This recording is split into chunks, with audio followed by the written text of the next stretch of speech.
पिताजी, आप किस ओर जाएंगे? मैंने भर्राई आवाज से पूछा।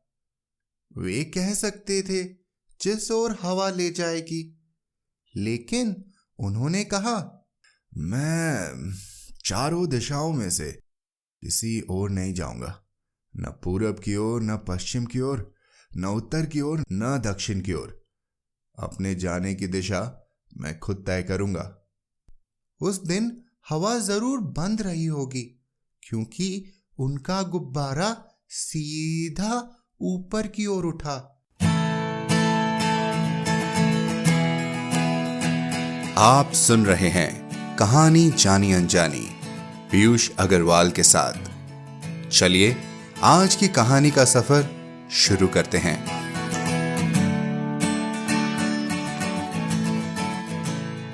नमस्कार दोस्तों, तो कहिए कैसी लगी आपको अनकही कहानियां के नए उभरते लेखकों की रचनाएं जो आपने हमारे पिछले 3 सप्ताह में सुनी। क्या आपने तीनों कहानियां सुनी? अगर हाँ, तो हमें आज ही लिख भेजिए कि कैसी लगी आपको ये रचनाएं।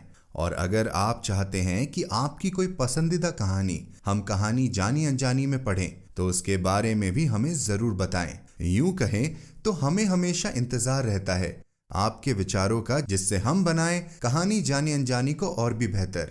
तो बस आज ही लिख भेजिए hello@piyushagarwal.com पर। जानते हैं दोस्तों, जब हमने ये शो शुरू किया था तो बहुत से सवाल थे हमारे मन में, कहानियों को लेकर, लेखकों को लेकर। क्या हम इन खूबसूरत रचनाओं को पढ़कर उतनी ही खूबसूरती से पिरो पाएंगे? पर हमने एक एक कर कदम बढ़ाया और आपका साथ और प्यार हमें प्रोत्साहन देता गया। बस बात थी तो एक दिशा बनाने की और उस पर आगे बढ़ कोशिश करने की। कुछ ऐसी ही है हमारी आज की कहानी, जहां एक दिशा तो होगी आगे बढ़ने के लिए, पर कोई दिशा चुनकर नहीं, एक नई दिशा बनाकर। हमारी आज की कहानी है 5वीं दिशा, जिसे लिखा है सुशांत सुप्रिया जी ने। सुशांत जी का जन्म 1968 में हुआ। इनकी शिक्षा अमृतसर और दिल्ली में पूरी हुई। यह हिंदी के प्रतिष्ठित कथाकार, कवि तथा साहित्यिक अनुवादक हैं। इनके 7 कथा संग्रह, 3 काव्य संग्रह तथा विश्व की अनुदित कहानियों के 6 संग्रह प्रकाशित हो चुके हैं।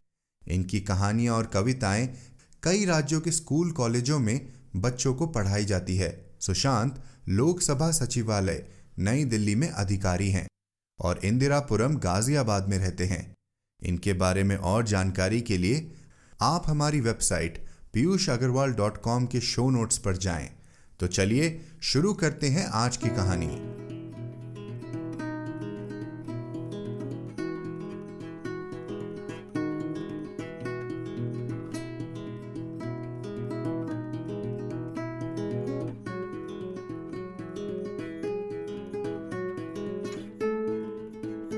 पांचवी दिशा, सुशांत सुप्रिया। हम सब पिता को एक अंतर्मुखी व्यक्ति के रूप में जानते थे। दादाजी की मौत के बाद खेतीबाड़ी का दायित्व उनके कंधों पर आ गया था, लेकिन शायद वे अपने वर्तमान जीवन से खुश नहीं थे। मुझे अक्सर लगता कि शायद वे कुछ और ही करना चाहते थे। शायद उनके जीवन का लक्ष्य कुछ और ही था। मां पिता से ज्यादा दुनियादार महिला थी। खेतीबाड़ी की देखरेख का काम मां और मामा ने संभाल लिया, इसीलिए घर की गाड़ी बिना लड़खड़ाई चलती रही। तब मैं 14 साल का था और गांव की पाठशाला में 8वीं कक्षा में पढ़ता था। एक दिन पिता ने घर में घोषणा की कि वे एक हॉट एयर बलून बनाएंगे और उसमें बैठकर ऊपर आकाश में जाएंगे। घर परिवार और गांव में सब लोगों ने यह सुना तो वे तरह तरह की बातें करने लगे। किसी ने कहा कि उनका दिमाग खिसक गया है। किसी ने गांव के ओझा को बुलाकर उनका इलाज कराने की बात की। मां ने भी इसे पिता की सनक बताया और उन्हें ऐसा करने से रोकना चाहा, किंतु पिता अपनी बात पर कायम रहे। नियत दिन पिता अपने गुब्बारे के साथ गांव के बाहर के मैदान में पहुंचे। आधा गांव उनके पीछे पीछे वहां पहुंच गया था। मां रो रही थी। पिता ने मां का हाथ पकड़कर कुछ कहा, फिर वे मेरी ओर मुड़े। बेटा, मां का ख्याल रखना। उन्होंने मेरे सिर पर हाथ फेरते हुए कहा। मैंने अपने तकिए के नीचे तुम्हारे लिए एक चिट्ठी छोड़ी है, उसे पढ़कर तुम सब समझ जाओगे। प्यार से मेरा माथा चूमते हुए वे बोले। उनका आशीष पाने के बाद भी मेरा गला रुंध गया था। मैं बहुत मुश्किल से अपने आंसुओं को रोक पा रहा था। पिताजी, आप किस ओर जाएंगे? मैंने भर्राई आवाज से पूछा।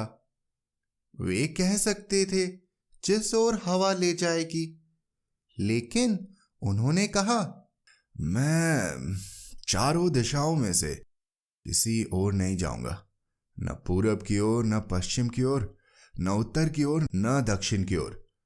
अपने जाने की दिशा मैं खुद तय करूंगा।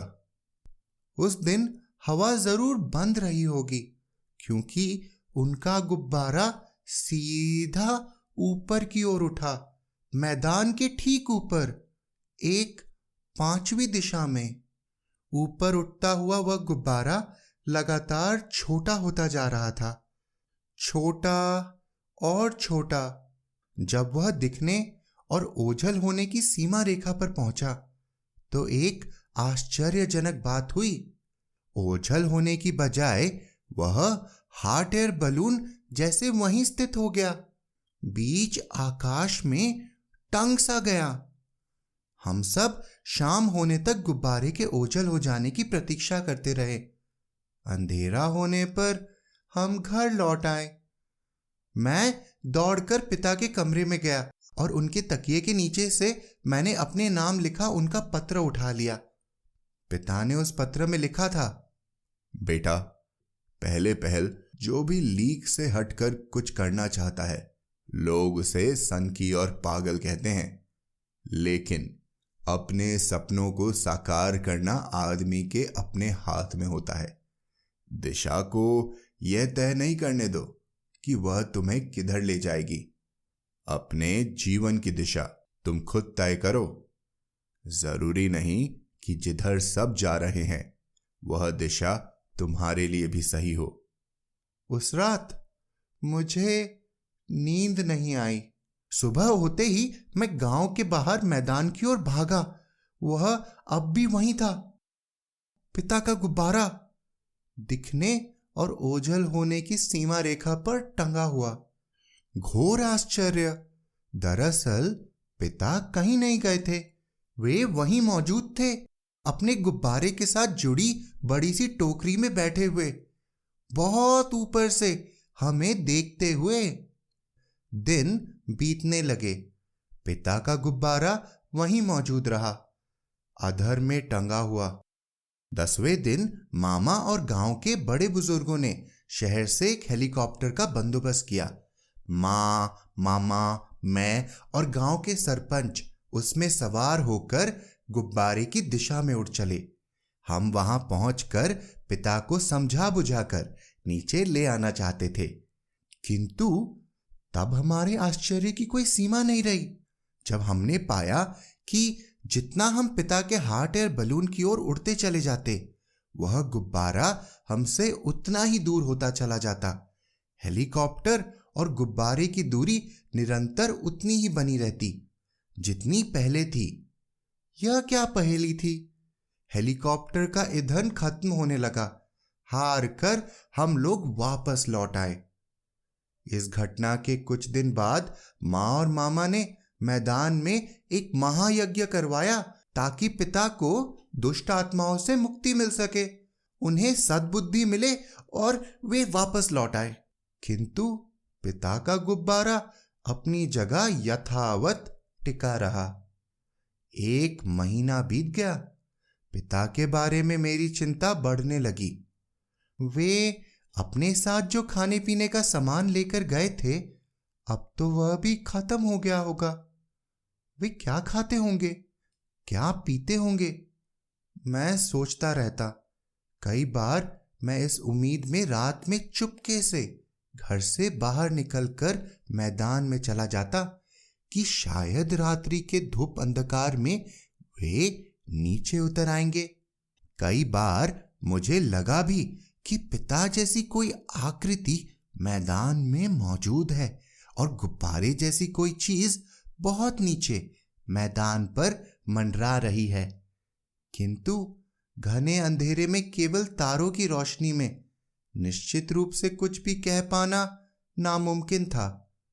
तो क्या पिता रात के अंधेरे में खाने पीने के सामान और ईंधन की तलाश में नीचे जमीन पर आते थे, या ये मेरा भ्रम था? फिर सर्दियां आ गई। दोपहर तक धुंध छाई रहती। जब धुंध छटती तो पिता का गुब्बारा दूर आकाश में लटका हुआ नजर आता। तब मुझे उनकी कमी बहुत शिद्दत से खलती। मुझे लोक कथाएं सुनाने वाला अब कोई नहीं था। पशु पक्षियों, मछलियों और पेड़ पौधों की बारीकियां बताने वाला अब कोई नहीं था। गांव में लोग उनके बारे में तरह तरह की बातें करते। कोई कहता, शायद पिता को सपने में किसी देवी देवता ने दर्शन दिया होगा।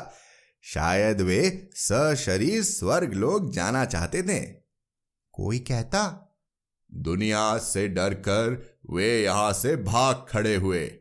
कोई कहता, बेकार बैठे बैठे उनका दिमाग खराब हो गया था। अक्सर मैं सोचता, यदि पिता ऊपर बीमार हो गए तो उनका ख्याल कौन रखेगा? ऊपर तो एक भयावह खालीपन होगा। सर्दी, गर्मी, आंधी, बरसात में वे ऊपर अकेले कैसे रहते होंगे? क्या उन्हें कभी हमारी याद नहीं आती होगी? पिता को ऊपर गुब्बारे में गए लगभग 1 साल हो गया था।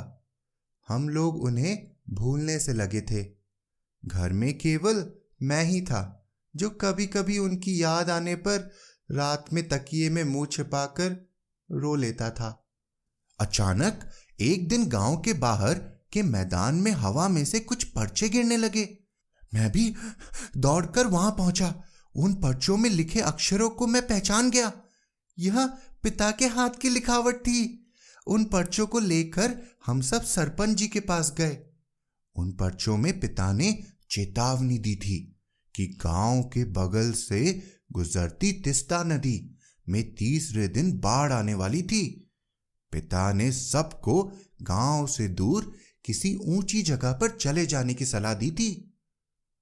पंचायत की बैठक में कई लोगों ने इस बात को बकवास करार दिया, लेकिन सरपंच जी और अधिकांश पंचों की राय पर अधिकतर लोग दूसरे ही दिन गांव के बाहर के मैदान में इकट्ठा हो गए, जो कि ऊंची जगह पर था। जैसा पिता ने कहा था वैसा ही हुआ। नदी में तीसरे दिन ही भयानक बाढ़ आ गई, लेकिन पिता की भविष्यवाणी की वजह से जान माल का ज्यादा नुकसान नहीं हुआ। फिर तो यह एक सिलसिला सा बन गया। जब भी गांव को किसी प्राकृतिक आपदा से खतरा होता, पिता की लिखावट वाला पर्चा मैदान में पहले से गिरा मिल जाता। इस पूर्व चेतावनी से हम सब आपदाओं के प्रकोप से बच जाते। हमारा गांव समुद्र के किनारे नदी के मुहाने के पास था। कई बार हम समुद्री चक्रवात के कोप से पिता की भविष्यवाणी की वजह से बच पाए। कई बार उन्होंने हमें पहले ही टिड्डी दलों के आने के बारे में सचेत कर दिया। इस तरह वे हम सब के लिए हवा में लटके ईश्वर की आंख से हो गए। ये 1970 के दशक के शुरुआती साल थे।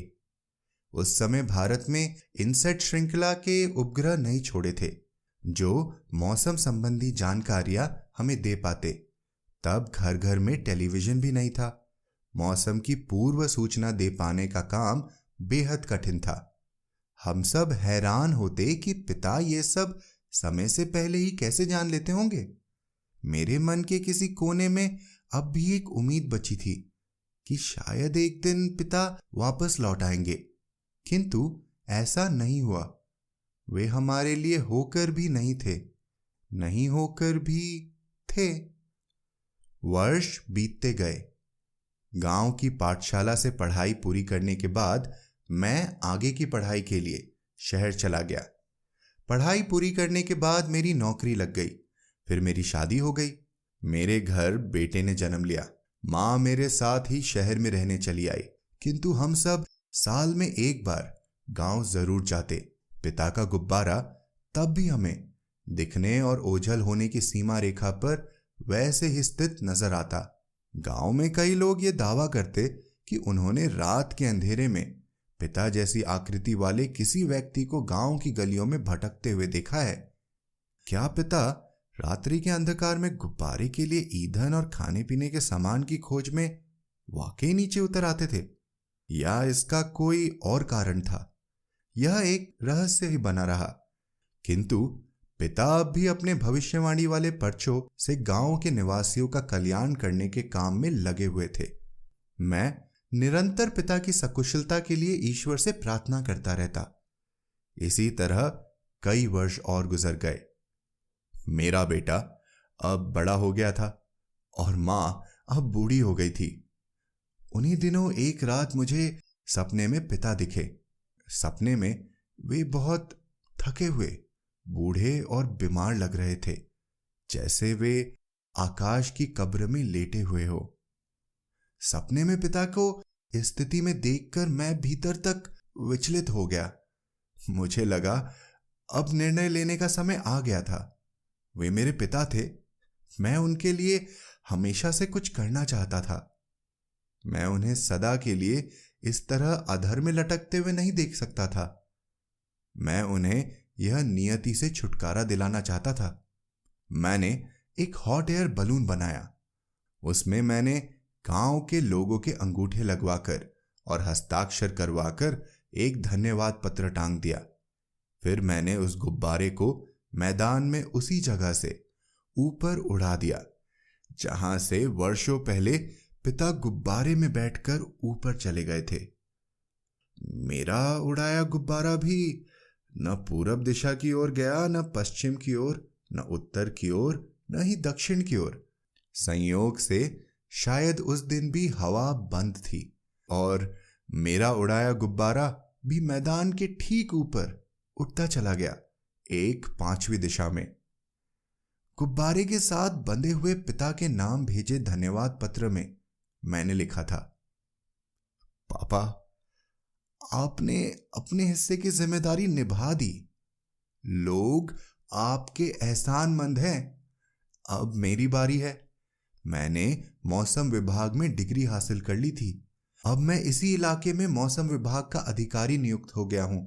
अब मैं उपग्रह की मदद से यही काम करूंगा। अब आप स्वतंत्र हैं। अब यह दायित्व मुझे निभाने दें।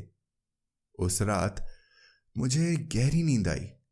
नींद में पिता आए। उनके चेहरे पर संतोष का भाव था। वे प्यार से मेरे माथे पर हाथ फेर रहे थे। अगली सुबह मैं मैदान में गया। मेरे हाथ में दूरबीन थी। मैंने आकाश में दूर दूर तक देखा। पिता का गुब्बारा कहीं नहीं था। आकाश और दिनों की अपेक्षा ज्यादा नीला लग रहा था। धूप और दिनों की अपेक्षा ज्यादा गुनगुनी लग रही थी। पिता को भेजे पत्र में मैंने यह भी लिखा था, आपका पोता बड़ा हो गया है। वह डॉक्टर नहीं बनना चाहता, वह इंजीनियर नहीं बनना चाहता, वह वकील नहीं बनना चाहता, वह MBA करके किसी बहुराष्ट्रीय कंपनी में काम करके लाखों रुपए का वेतन नहीं लेना चाहता। वह इन चारों में से किसी भी दिशा में नहीं जाना चाहता। उसका सपना अंतरिक्ष यात्राएं करने का है। वह यूनिवर्सिटी में एस्ट्रोफिजिक्स की पढ़ाई कर रहा है, एक 5वीं दिशा में जाने के लिए। पिता का गुब्बारा फिर कभी किसी को नजर नहीं आया। मेरा मानना है कि वे जहां कहीं भी हैं, उनकी आत्मा को अब शांति मिल गई है।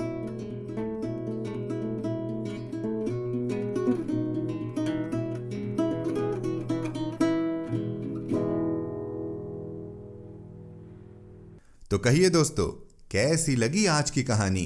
क्या आपके जिंदगी में कभी वो मोड़ आया है जब बनी हुई 4 दिशाओं को छोड़कर आपके कदम बढ़े हो एक 5वीं दिशा की ओर? कैसा था आपका वो सफर एक नई दिशा में बढ़ने का?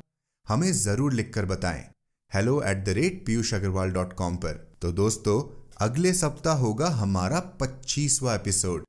अब उसमें हम क्या खास पढ़ने वाले हैं उसके लिए आपको हमारे साथ बने रहना होगा। तो बस सुनना मत भूलिएगा और बने रहे हमारे साथ कहानी जानी अनजानी में।